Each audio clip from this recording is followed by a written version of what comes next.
नालायक बेटा। हर बेटी और बेटा ये कहानी ज़रूर सुने। शिक्षाप्रद कहानी। अचानक से पिताजी की तबीयत नासाज हो गई। रात के 1 बज रहे थे। बगल वाले कमरे में सो रहे बेटे को इसकी भनक लग गई। वह अपने बाबूजी के सामने खड़ा था। बाबूजी ने उसकी तरफ देखते हुए कहा, इस तरह बेवकूफ़ों की तरह क्या देख रहे हो नालायक? मुझे जल्दी से अस्पताल ले चलो।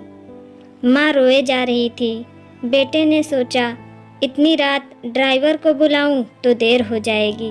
उसने झट से बाबूजी को कंधे का सहारा देकर कार में ले जाकर बिठाया और जल्दी से अस्पताल की ओर चल पड़ा। बाबूजी एक तरफ दर्द से कराह रहे थे तो दूसरी तरफ बेटे को डांटे जा रहे थे। कहीं ठोक मत दियो नालायक, गधा कहीं का, कोई काम ठीक से नहीं कर सकता। नालायक बेटा बोला, आप ज़्यादा बात मत कीजिए बाबूजी, हम जल्द ही अस्पताल पहुंचने वाले हैं। अस्पताल पहुंचकर उसने भागते हुए डॉक्टर को बुलाया और डॉक्टर के कमरे के बाहर बेसब्री से चहलकदमी करने लगा। नालायक, गधा, बेवकूफ़, आलसी, मंदबुद्धि, पता नहीं और क्या क्या ऐसे शब्द वह बचपन से ही सुनते आया था। कहीं ना कहीं उसका खुद का मन भी मान चुका था कि वह सच में ही नालायक है। तभी तो उसके जन्मदाता भी उसे इसी नाम से बुलाते हैं। स्कूल के टाइम से ही घर के सभी लोग उसे नालायक ही बुलाते थे। वह एग्ज़ाम में भी बहुत बार फेल हुआ था। यह नालायक तो चपरासी बनने के काबिल भी नहीं है। कोई बेवकूफ़ ही इस नालायक को अपनी बेटी देगा। शादी होने के बाद लोगों को कहते सुना गया कि उस बेचारी के भाग फूटे जो इस नालायक से शादी हो गई। बस एक माँ ही थी जो उस बेचारे को उसके नाम से बुलाती थी। अगर आज उसके बाबूजी को कुछ हो गया तो शायद माँ भी उसे इसी नाम से बुलाएगी। मन में इस तरह के विचारों ने उसे झकझोर दिया और वह अस्पताल में बने मंदिर में प्रार्थना में लीन हो गया। वह उसके दुआओं का असर था या फिर मर्ज ही साधारण था कि डॉक्टर ने सुबह में उसे बाबूजी को घर ले जाने की इजाज़त दे दी। जैसे ही घर लौटा और बाबूजी को उनके कमरे में छोड़ वापस मुड़ा, बाबूजी की तेज़ आवाज़ आई, मुझे छोड़ नालायक, तुझे क्या लगा बुढ़ा अब अस्पताल से लौटेगा ही नहीं? यह सुन वह कुछ देर ठिठका और फिर सिर झुकाए कमरे से बाहर चला गया।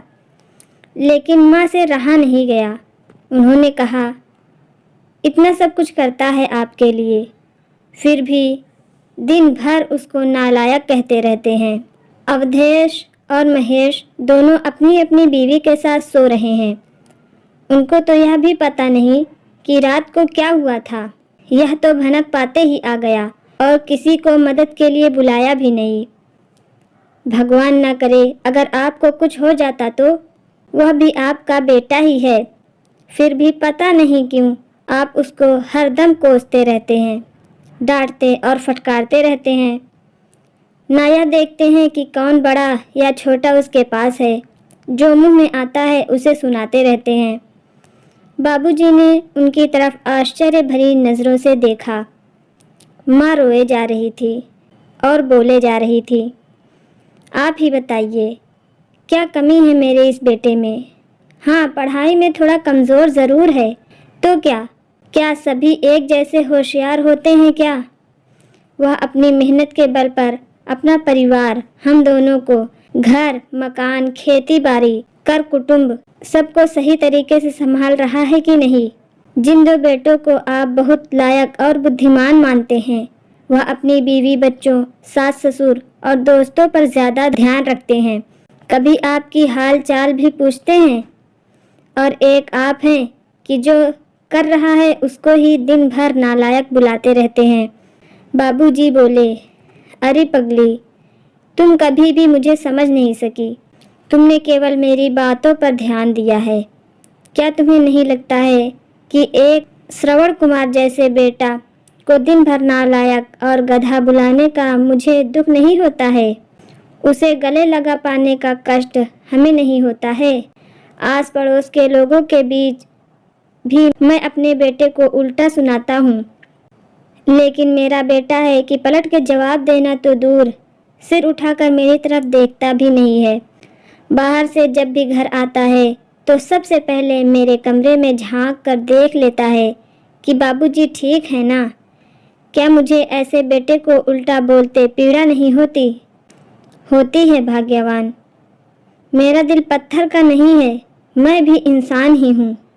मुझे तो डर इस बात का रहता है कि कहीं मेरा या बेटा भी उन दोनों की तरह ही नालायक ना बन जाए। इसीलिए मैं उसके मन में कभी यह भाव पैदा ही नहीं होने दूंगा कि वह परिपक्व है और सबसे लायक है। यह बात सुन माँ चकित रह गई। ये क्या कह रहे हैं? हाँ भाग्यवान, यही सच है। अब तुम इसे मेरा स्वार्थ कहो या कुछ भी। इतना कहते कहते बाबूजी ने अपनी पत्नी के आगे हाथ जोड़ दिए और माफ़ी मांगने लगे। उनकी पत्नी ने उनके हाथों को पकड़ लिया और वो भी रोने लगी। बोली, मैं आज तक आपको समझ नहीं पाई, मुझे माफ़ कर दीजिए। दूसरी ओर कमरे के बाहर खड़ा नालायक बेटा बाबूजी द्वारा कहे गए हर वाक्य को सुन रहा था और उसकी आंखों से अश्रुधारा अनवरत बहती जा रही थी। उसका जी कर रहा था कि दौड़कर बाबूजी के गले से लिपट जाऊं और रोऊं, लेकिन शायद बाबूजी झेंप जाते। वह आंसू पोंछते हुए अपने कमरे की तरफ बढ़ने लगा। तभी उसकी कानों से बाबूजी की आवाज़ टकराई। अरे नालायक, मेरी दवा कहाँ रखी है? गाड़ी में ही छोड़ दी क्या? कितना भी समझा दो, इस कामचोर से एक काम ठीक से नहीं होता है।